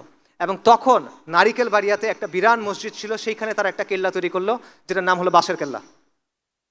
এবং খণ্ড খণ্ড যুদ্ধ হলো, যেখানে তারা ইংরেজ আর্মিকেও পরাজিত করলো। 1830 নভেম্বর থেকে 1831 নভেম্বর পর্যন্ত 24 পরগনা এবং নদিয়ার বিশাল এলাকা তিতুমির রাহিমাহুল্লাহ যে জামাত দখল করে রাখছিল, এবং তিনি সেখানে ইসলামী শাসন কায়েম করছিলেন। তিনি নিজেকে বাদশা ঘোষণা করছিলেন এখানে, এবং ওখানে কাজী ছিল, ওখানে ইসলামী শরিয়া অনুযায়ী আদালত ছিল, বিচার হইতো। পরবর্তীতে 1831 সালে 19 নভেম্বর বাঁশের কেল্লায় ইংরেজদের বিশাল বাহিনী আসলো। ফজরের পর আক্রমণ হলো, তিতুমির রাহিমাহুল্লাহ তার সন্তান সহ তার জামাত সহ শহীদ হয়ে গেলেন। তার বাহিনীর সেনাপতি ছিল গোলাম মাসুম, তার ভাগ্নে। তাকে ইংরেজরা বলল যে তুমি মাফ চাও, ক্ষমা চাও, তোমাকে ছেড়ে দিব। উনি বললেন আমরা ফিরিঙ্গি কাফেরদের কাছে মাফ চাইবো না। তখন ওনাকে ওইখানে ফাঁসি দেয়া হলো। এবং তখন ইংরেজ বাহিনীর এক মেজর বলতেছিল যে আমরা আজকে জিতছি, কিন্তু আজকে যারা প্রাণ দিছে সে তার নিজের ধর্মের জন্য যুদ্ধ করছে, এবং সে তার দেশের জন্য যুদ্ধ করছে, এবং তারা মহাপুরুষ। ইংরেজরা এটা বলতেছে। এটা হলো আমাদের আজাদির আন্দোলনের ধারা, এটা হলো আপনার পূর্বপুরুষ ভাই। হাজী শরীয়তুল্লাহর আন্দোলন, ফরাইজি আন্দোলন নিয়ে আমি দীর্ঘ আলোচনা করছি অন্য জায়গায়, এখানে অত কথা বলবো না। ফরাইজিদের অবস্থা সেম ছিল, বাংলার অবস্থা একই রকমের ছিল। একই রকমের কুসংস্কার, একই রকমের বেদা, একই রকমের শিরকি প্রথা বাংলার মধ্যে ঢুকে গেছিল। পার্থক্য হলো তরিকায়ে মুহাম্মাদিয়া এবং তিতুমির সরাসরি লড়াই শুরু করছেন, কিন্তু হাজী শরীয়তুল্লাহ এটা করতে পারেন নাই।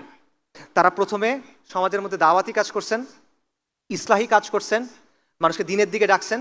পরবর্তীতে তারা আন্দোলন সংগ্রাম করছেন। কীরকম? তারা কর দেন নাই, অসহযোগ আন্দোলন করছেন, তারা নীলকরদের কুঠি ঘেরাও করছেন, তারা কৃষক বিদ্রোহ করছেন, তারা খাসমহল দখল করে নিছেন। এবং তারা কি করছেন, তাদের যে অঞ্চল ছিল, যেই অঞ্চলে তাদের নিয়ন্ত্রণ ছিল, সেখানে তারা শরিয়া অনুযায়ী বিচার করতেন। অর্থাৎ ব্রিটিশ শাসনের অধীনে থেকে তারা নিজস্ব একটা ছায়া শাসন ব্যবস্থা গড়ে তুলছিলেন। এটা হলো ফরাইজি আন্দোলনের অবস্থা।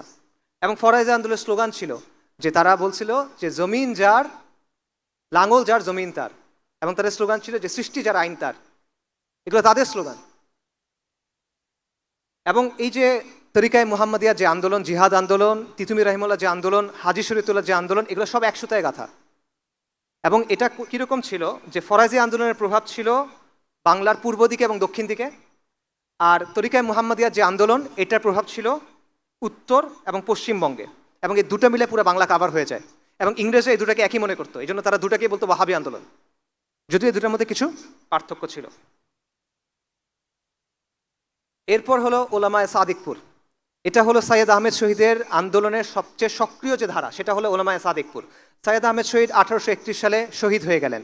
তার দুজন বিখ্যাত খলিফা ছিলেন, একজনের নাম একটু আগে বলছি, মাওলানা উইলায়াত আলী এবং মাওলানা ইনায়াত আলী রাহিমাহুমুল্লাহ। তারা হলেন পাটনার সাদিকপুরের একটা সম্ভ্রান্ত পরিবারের সন্তান, আলেম ছিলেন তারা। তারা 1840 সালের দিকে ঠিক করলেন যে না, এই ফিরিঙ্গিদের বিরুদ্ধে আমরা আবার জিহাদ শুরু করব। এবং তারা পুরো ভারতে আবার নেটওয়ার্ক করে তুললেন। তারা যুদ্ধ শুরু করলেন কোথায়? ওয়াজিরিস্তানে, সিত্তানায়। আর তাদের দাওয়াতি কেন্দ্র ছিল পাটনায়। আর তারা পুরো হিন্দুস্তান থেকে মানুষকে, অর্থকে সেখানে পাঠাতেন, এবং বাংলায় তাদের দাওয়াতি কাজ ছিল। বিশেষ করে মাওলানা ইনায়াত আলী রাহিমাহুল্লাহ এই বাংলার উত্তরবঙ্গে তাদের ব্যাপক কাজ ছিল। এবং 1845 থেকে শুরু করে প্রায় 30 বছর ক্রমাগত তারা ব্রিটিশদের বিরুদ্ধে ফাইট করে গেছেন। ব্রিটিশরা তাদের পরাজিত করার জন্য একের পর এক বাহিনী পাঠিয়েছে, পরাজিত করতে পারে নাই। এবং তারা বলছে এরা হলো হিন্দুস্তানে আমাদের শাসনের জন্য একটা চিরস্থায়ী হুমকি, পরাজিত করতে পারেনি তাদেরকে। এবং বাংলায় যেটা বললাম, তরিকায়ে মুহাম্মদিয়ার যে আন্দোলন, মাওলানা উলামায়ে সাদিকপুরের যে আন্দোলন, সেটার অবস্থান ছিল এবং তাদের এখানে দাওয়াতি কাজকর্ম ছিল, যেটার প্রভাব এখনও বিদ্যমান। এবং শেখ ডক্টর আসাদুল্লাহ গালিব তার একটা থিসিস আছে, সেখানে তিনি বলতেছেন যে মাওলানা ইনায়েত আলী দাওয়াতের কারণেই এই অঞ্চলগুলো এখন আহলে হাদিস, কারণ তাদের মধ্যে প্রোটো আহলে হাদিস কিছু ব্যাপার ছিল। একটা ইন্টারেস্টিং বিষয় হলো, মাওলানা ইনায়েত আলী ওয়াজিরিস্তানে জিহাদ করছেন, জিহাদ আন্দোলনকে তিনি অর্গানাইজ করছেন। আবার তিনি বাংলায় ছিলেন, বাংলায় দাওয়াতি কাজ করছেন, কিন্তু বাংলায় কিন্তু তারা জিহাদ করেন নাই। ফরাজি আন্দোলন বাংলায় জিহাদ করে নাই, কিন্তু তারা ওয়াজিরিস্তানে এবং বালাকোটে সাহায্য পাঠাইছে, তিতুমিরের কাছে সাহায্য পাঠাইছে। এটা কেন? এটার সুনির্দিষ্ট কোনো উত্তর জানা যায় না, তবে এটার একটা ব্যাখ্যা হইতে পারে এরকম যে ওইখানের যে বাস্তবতা, সিত্তানার যে বাস্তবতা, দুর্গম অঞ্চল, পাহাড়ি অঞ্চল, সীমান্তবর্তী অঞ্চল, ওইখানকার মানুষ হলো গোত্রীয় মানুষ, যোদ্ধা মানুষ। এই বাস্তবতাগুলো এখানে ছিল না, যেই কারণে এখানে তারা দাওয়াতি কাজ করছেন কিন্তু লড়াই করেন নাই। আল্লাহু আলাম। এরপর হলো 1857 সালের মহা অভ্যুত্থান, যেটাকে ইংরেজরা সিপাহী বিপ্লব বলে। এটা সিপাহী বিপ্লব না, এটা হলো ইংরেজ শাসনের বিরুদ্ধে একটা অভ্যুত্থান, একটা সশস্ত্র অভ্যুত্থান ছিল এটা, যেটা ব্যর্থ হয়েছিল। কিন্তু এই অভ্যুত্থানের পেছনে মূল, এটা একটা জাতীয় অভ্যুত্থান ছিল, এখানে হিন্দুরাও অংশগ্রহণ করছে, শিখরাও অংশগ্রহণ করছে, এটা সত্য, কিন্তু এখানে মূল চালিকা ছিল মুসলিমরা, এটা ব্রিটিশ ঐতিহাসিকরা স্বীকার করে। এবং তরিকায়ে মুহাম্মদিয়ার যেই নেতারা ছিলেন তারা এখানে ব্যাপক ভূমিকা রাখছেন। যেমন মাওলানা উলায়াত আলী হায়দ্রাবাদের যে মুসলিম সেনারা ছিল, সৈনিকরা ছিল, তাদের উদ্বুদ্ধ করছিল যে তোমরা এদের বিরুদ্ধে বিদ্রোহ করো। এবং এভাবে অন্যান্য নেতারা পাঞ্জাব এবং মাদ্রাসায় এভাবে উদ্বুদ্ধ করছিল। মাওলানা আহমদুল্লাহ শাহ নামে একজন মানুষ ছিলেন রাহিমাহুল্লাহ, তিনি ইন্ডিয়া ঘুরে ঘুরে মুসলিমদের কাছে বয়ান করতেন যে এই ফিরিঙ্গি কাফেরদের বিরুদ্ধে আমাদের জিহাদ করতে হবে, এরা আমাদের উপর অনাচার করতেছে, এরা আমাদের উপর কুফর চাপায় দিছে, এদের বিরুদ্ধে আমাদের জিহাদ করতে হবে। এবং এই কারণে তার মাথার উপরে 50,000 রৌপ্য মুদ্র পুরস্কার ঘোষণা করা হয়েছিল, যে মাওলানা আহমদুল্লাহর মাথা এনে দাও, তাকে 50,000 রূপা দেওয়া হবে, রৌপ্য মুদ্রা দেওয়া হবে। এবং শেষ পর্যন্ত তাকে শহীদ করে দেওয়া হয়। এবং এই কারণে 1857 যে অভ্যুত্থান, এটা যখন ব্যর্থ হলো, তখন সবচেয়ে বেশি শাস্তি দেওয়া হয়েছিল কাদের? ওলামায়ে কেরামদের। শুধুমাত্র দিল্লিতে 500 ওলামায়ে কেরামকে ফাঁসি দেওয়া হয়েছিল, এবং হাজার হাজার ওলামায়ে কেরাম এবং ছাত্রদের, তলেবুল ইলমকে হত্যা করা হয়েছিল।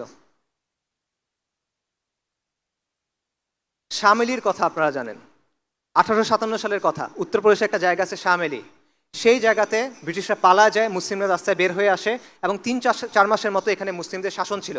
এই শাসনের সামগ্রিক নেতৃত্বে কে ছিল? হাজি ইমজাজুল্লাহ মুহাজির মাক্কি রাহিমাহুল্লাহ। এবং সেইখানে যোদ্ধাদের নেতৃত্বে কে ছিল? মাওলানা কাসেম নানুতুবি রাহিমাহুল্লাহ। এবং সেখানে কাজী ছিল, কাজী কে ছিল? রশিদ আহমেদ গঙ্গোহী রাহিমাহুল্লাহ। এই নামগুলো পরিচিত লাগে? এরা কারা? আকাবিরা দেওবন্দেরা। এর পরবর্তীতে ওনারা গিয়ে 1866 সালে দেওবন্দ আন্দোলন শুরু করেন, দেওবন্দ মাদ্রাসা দারুল উলুম দেওবন্দ প্রতিষ্ঠা করেন। তারাও এই সময়ে ইসলামী শরিয়া কায়েম করার চেষ্টা করছিলেন। তো এই হলো আমাদের আজাদির আন্দোলনের ধারার একটা সংক্ষিপ্ত সামারি। সংক্ষিপ্ত বলছে, এটা আরো লম্বা আলোচনা করা সম্ভব। সাহাবা মসজিদ থেকে শুরু করে শাহ মখদুম, শাহজালাল থেকে শুরু করে শাহ ওলিউল্লাহ, মজনু শাহ থেকে শুরু করে তিতু মীর, হাজি শরীয়তুল্লাহ থেকে শুরু করে হাজি ইমদাদুল্লাহ, সাইয়দ আহমেদ শহীদ থেকে শুরু করে ইনায়েত আলী রাহিমাহুমুল্লাহ।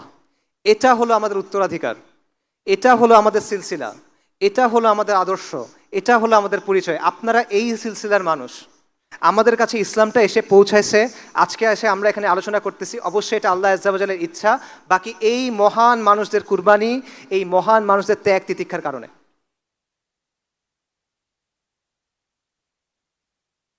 আমি একটা বিষয়ে অনেক সময় চিন্তা করি, সেটা হলো নারিকেল বাড়িয়ায় বাঁশের কেল্লার যে শেষ লড়াইটা হয়েছিল, এটা হয়েছিল ফজরের পর, ফজরের নামাজের পর। কিন্তু রাতেই ফিরিঙ্গিরা বাঁশের কেল্লা ঘিরে ফেলছিল।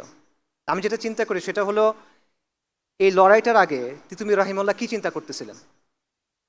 তিনি তো বুঝে ফেলছেন যে লড়াই করতে হবে, শাহাদাতের সংকল্প করে ফেলছেন। তখন উনি কি চিন্তা করতেছিলেন? ফজরের নামাজে দাঁড়ানোর আগে উনি কি চিন্তা করতেছেন? এটা আমার প্রায় মনে হয়, শাহাদাতের কথা যেহেতু আসছে, ডেফিনেটলি উনি আল্লাহর কথা চিন্তা করছেন, আল্লাহ দিদারের কথা চিন্তা করছেন, আখেরাতের কথা চিন্তা করছেন, কবরের সওয়াল জবাবের কথা চিন্তা করছেন, হাউজে কাউসারের কথা চিন্তা করছেন, নিশ্চিতভাবে, অবশ্যই। বাট এর বাইরে আর কি চিন্তা করছেন তিনি কি ভবিষ্যতের কথা ভাবছেন কিনা? তিনি কি চিন্তা করছেন কিনা যে তাদের যে কোরবানি এটা কিভাবে ভবিষ্যৎ প্রজন্মকে প্রভাবিত করবে?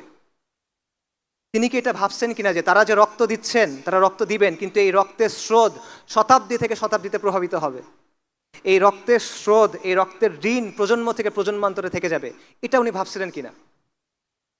আমাদের শরীরে এই রক্ত, আপনি এই রক্তের উত্তরাধিকারী এবং এই রক্তের ঋণ আমাদের শোধ করতে হবে। এটা হলো আপনার পরিচয় ভাই। আপনি এই সিলসিলার অংশ। আমরা এটা ভুলে কোথায় আছি এখন?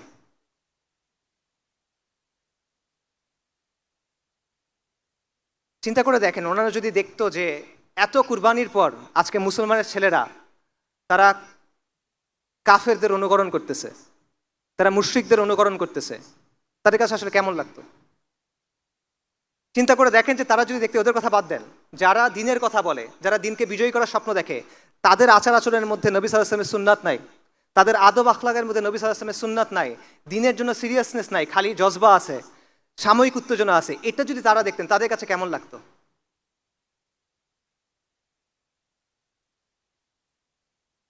আপনারা অনেক সম্মানিত, অনেক মর্যাদাবান একটা পরম্পরার অংশ। আমরা অনেক মর্যাদাবান একটা সিলসিলার অংশ। আমরা অনেক বড় গৌরবের উত্তরাধিকারী, কিন্তু এটা আমরা বুঝি না, এটা আমরা উপলব্ধি করি না। এই জিনিসটা ভাই আমরা উপলব্ধি করার জন্য চেষ্টা করি।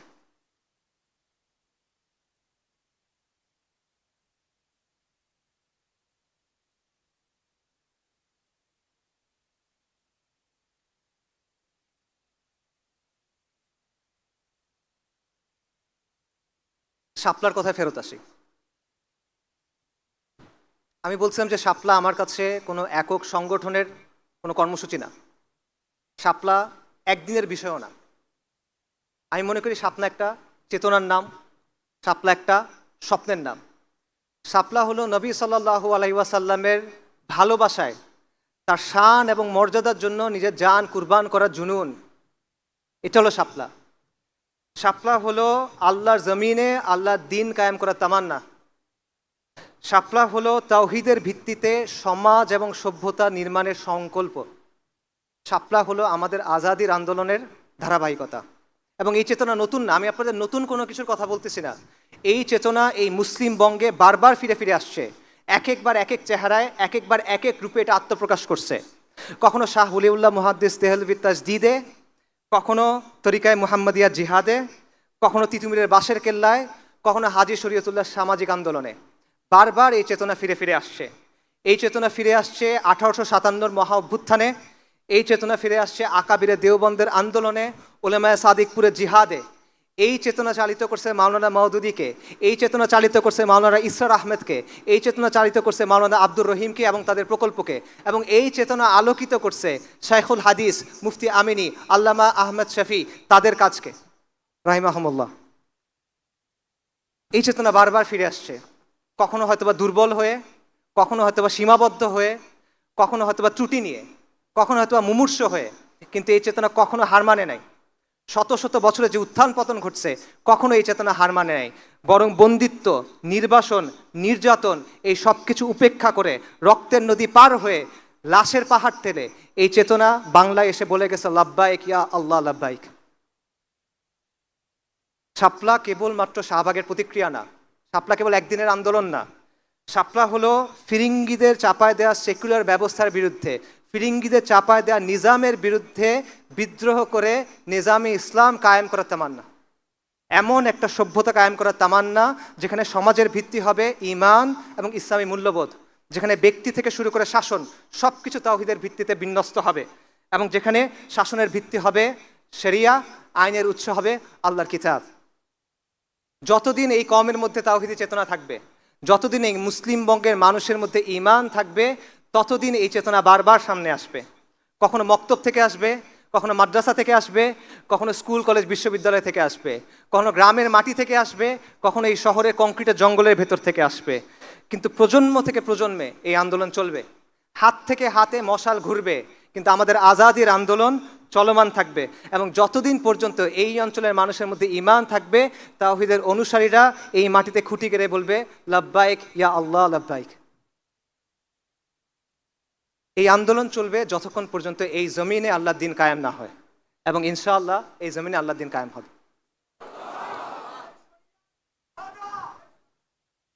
আমরা আমাদের কমকে গালি দেই যে বাঙালিদের দিয়ে কিছু হবে না, কিন্তু হয়তো এই যে হিস্ট্রি বললাম, হয়তো দিল্লি সালতানাতের সময় বাংলাদেশের নাম ছিল বুলগাকপুর, বাংলার নাম ছিল বুলগাকপুর। বুলগাকপুর মানে বিদ্রোহের শহর, যে যারাই এখানে আসে বিদ্রোহ করে কিছুদিন পর পর। এটা এখানের হিস্ট্রি। আর একটা ইতিহাসটা আমি আপনাদের বললাম, রিসেন্ট হিস্ট্রি দেখেন। 47-এর সময় পাকিস্তান আন্দোলনের সবচেয়ে আগে যোগ দিয়েছে এখানকার মানুষ। 69-এর গণ অভ্যুত্থান, 90-এর গণ অভ্যুত্থান, 24-এর গণ অভ্যুত্থান, 13 সালের জাগরণ, অ্যাভারেজে প্রতি 20 বছর পর পর এখানে অভ্যুত্থান হয়। হিস্ট্রি এটা। আবার হবে এখানে অভ্যুত্থান, নিশ্চিত এটা হবে, লিখে রাখেন। আরেকটা জায়গা দেখেন, এরকম উদাহরণ দেখান আমাকে, এরকম একটা জায়গার উদাহরণ দেখান যেখানে বারবার এরকম হয়, পাবেন না। আবার হবে এখানে অভ্যুত্থান, এবং পরিবর্তন সম্ভব। আল্লাহ আমাদের চোখের সামনে দেখা দিয়েছেন পরিবর্তন সম্ভব, কিন্তু এখানে আমাদের কাজ করতে হবে। আমরা কাজ না করলে হবে না। আমরা মনে করি যে আরেকজন কেউ এসে কাজটা করে দিবে, আমরা আরেকজনের জন্য অপেক্ষা করি, এভাবে হবে না। আমাদের সক্রিয় হতে হবে, আমাদের নামতে হবে, আমাদের কাজ করতে হবে, তাহলে হবে। 5ই অগস্টের কথা চিন্তা করেন, তখন অনেক মানুষের একটা প্রশ্ন ছিল, এই লং মার্চ হবে, সবাই কি আসবে, এই যে হাসিনা সে কি আসলে যাবে? তখন আমি একটা লেখা লিখছিলাম, তখন আমি বলছিলাম এত কিছু চিন্তা করার দরকার নাই। কে ডাক দিল, কে ডাক দিল না, কে কালকে থাকলো, কে কালকে থাকলো না, এগুলো নিয়ে চিন্তা করেন না। রাস্তায় নেমে যান, আপনি আগায় যান, ইনশাল্লাহ ইতিহাস হয়ে যাবে। আলহামদুলিল্লাহ ইতিহাস হয়ে গেছে। আমরা যখন নামি, আমরা যখন কাজ করি, তখন পরিবর্তন হয়ে যায়, এটা বাস্তবতা। কিন্তু যদি আমরা সত্যিকারের পরিবর্তন চাই, এরকম পরিবর্তন না যেগুলো হয়ে আসছে, প্রকৃত পরিবর্তন চাই, তাহলে আমাদের দীর্ঘমেয়াদী পরিকল্পনা করতে হবে। ওই যে বললাম, আমাদের দিনের জন্য ভালোবাসা আছে, এটাকে দায়িত্বে পরিণত করতে হবে। জজবা আছে, এটাকে দৃঢ় সংকল্পে পরিণত করতে হবে। উত্তেজনা আছে, এটাকে সুশৃঙ্খল কাজে পরিণত করতে হবে, তা না হলে হবে না। সো এই জমিনে, এই শহরে আবার একদিন অভ্যুত্থান হবে, ইন্তিফাদা হবে, লিখে রাখেন ইনশাআল্লাহ। কিন্তু সেটাকে আমরা বিপ্লব পর্যন্ত নিয়ে যাব কিনা, এটা নির্ভর করবে আমাদের উপরে। আমরা যদি দিন ইসলামের ভিত্তির উপরে প্রস্তুতি গ্রহণ না করি, আল্লাহ প্রেক্ষাপট তৈরি করে দিবেন, নিশ্চিত থাকেন, আমি বারবার বলছি নিশ্চিত থাকেন, আল্লাহ প্রেক্ষাপট প্রস্তুত করে দিবেন। কিন্তু আপনি যদি প্রস্তুতি গ্রহণ না করেন, আরও 10টা অভ্যুত্থান হবে, আরও 10 লাখ মানুষ জীবন দিবে, কিচ্ছু হবে না। আমাদের রক্ত দিয়ে ইতিহাস লেখা হবে, কিন্তু আমরা ওই ইতিহাসে আমাদের নাম থাকবে না, যেরকম আমাদের এখন থাকে নাই। এটা হলো বাস্তবতা। তো এটা একটা লম্বা পথ, এটা একটা দীর্ঘ পথ, এবং এটা হলো এমন পথ যেই পথের ধারে অনেক রথী মহারথী পড়ে থাকে, কঠিন পথ।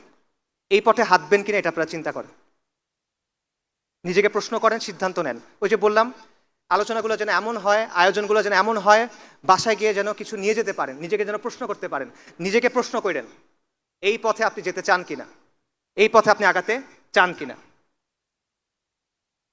এই কথাটা মনে থাকবে, নিজেদের শেকড়ের কথা মনে থাকবে, এই সিলসিলার কথা মনে থাকবে। অনেকে বলে যে আসিফ আদনান তরুণদের মাথা নষ্ট করতেছে। কিভাবে করতেছে? সে তার আদর্শ প্রচার করার মাধ্যমে তরুণদের মাথা নষ্ট করতেছে। এইটা হলো আমার আদর্শ। এই যে বললাম, এটা আমার আদর্শ। আমাদের আজাদির আন্দোলনের যে ধারাবাহিকতা, এটা আমার আদর্শ, আর কোনো কিছু না। আমি এখানে দাঁড়ায় যেটা বলি, আমি দরজার পেছনে একই কথাই বলি। আপনাদের মাথা নষ্ট হয়েছে? যদি আজকের পরে আপনাদের ভাইকে কখনো তুলে নিয়ে যায় কোনো গোয়েন্দা সংস্থা, তখন এই কথাগুলো মনে থাকবে? কোনটা মনে থাকবে, আমার কথা নাকি আমার কথাগুলো? আমাকে মনে না থাকলে সমস্যা নাই, হাসবুনাল্লাহু ওয়া নি'মাল ওয়াকিল। কথাগুলো যেন মনে থাকে, কারণ এইটা আমাদের অতীত, এইটা আমাদের ভবিষ্যৎ, এটা আমাদের বর্তমান। এই যে ধারাবাহিকতা, এটা আমাদের ডেস্টিনি। এটা ছাড়া আমাদের কোনো মুক্তি হবে না ভাই, সম্ভব না। ইতিহাস সাক্ষ্য দেয় যে এই জমিনে 1000 বছর ধরে ইসলাম আছে। ইতিহাস সাক্ষ্য দেয় এই জমিনের মানুষ শতাব্দীর পর শতাব্দী ইমানের জন্য সংগ্রাম করে গেছে। ইতিহাস সাক্ষ্য দেয় এখানে 550 বছর মুসলিমদের শাসন ছিল, ইনশাল্লাহ এখানে আবার ইসলামী শাসন কায়েম হবে। আমাদের আজাদির আন্দোলন পূর্ণতা পাবে ইনশাআল্লাহ, এবং এই দিনকে বিজয়ী করা, এটা আমাদের ম্যানিফেস্ট ডেস্টিনি। আমাদের আর কোনো পারপাস নাই এই দিনকে বিজয়ী করা ছাড়া। আমাদের পেছনে কারা দাঁড়ায় আছে? এইটা একটা কাফেলা, এই কাফেলার পেছনে কারা দাঁড়ায় আছে বলেন? শাহ ওয়ালিউল্লাহ, শাহ জালাল, সাইয়্যেদ আহমেদ শহীদ, তিতুমির, শরীয়তুল্লাহ, মাওলানা উলায়াত আলী, মাওলানা ইনায়াত আলী, আকাবিরে দেওবন্দ, তারা আমাদের পেছনে দাঁড়ায় আছেন। আর এই কাফেলার শেষ মাথা কোথায় বলেন? এই কাফেলার শেষ মাথায় কারা দাঁড়ায় আছে? আল মালহামাতুল কুবরার যে বরকতময় কাফেলা, সেটা দাঁড়ায় আছে আপনার সামনে। আমাদের সামনে এই রাস্তা কোথায় গিয়ে শেষ হয়েছে?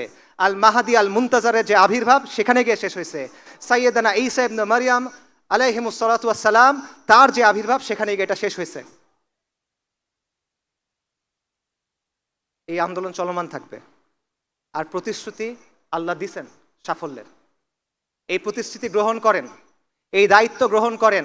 শাপলা চত্বরের রক্ত আপনাদেরকে ডাকে, বালাকোটের রক্ত আপনাদেরকে ডাকে, বাঁশের কেল্লার রক্ত আপনাদের ডাকে, সিত্তানার রক্ত আপনাদেরকে ডাকে, পলাশির রক্ত আপনাদের ডাকে, বদর, উহুদ, খন্দক, মুতার যে রক্ত, সেটা আপনাকে ডাকে। এই রক্তের সাথে গাদ্দারি করেন না। এই রক্তের দাবি পূরণ করতে হবে, এই রক্তের ঋণ আমাদের পূরণ করতে হবে। এটা মুসলিম বঙ্গ, আমরা মুসলিম। আল কোরআন আমাদের মুক্তির মহাসনদ। আমি আপনাদেরকে ডাকতেছি, আপনারা ওই ইতিহাসের সৈনিক হন যেটা আমাদের বিজয়ের দিকে নিয়ে যাবে। আপনারা ওই সভ্যতা নির্মাণের সৈনিক হন যেটা আমাদের বিজয়ের দিকে নিয়ে যাবে। আপনারা এই পথে আসেন। আল্লাহ আপনাদের মহা সাফল্যের প্রতিশ্রুতি দিয়েছেন। আমার প্রতিশ্রুতি না, আল্লাহ আজ্জা ওয়া জাল আমাদের প্রতিশ্রুতি দিয়েছেন। উলাইকা হিজবুল্লাহ, আলা ইন্না হিজবুল্লাহি হুমুল মুফলিহুন। ওয়া মা আলাইনা ইল্লাল বালাগ। আসসালামু আলাইকুম ওয়া রাহমাতুল্লাহ।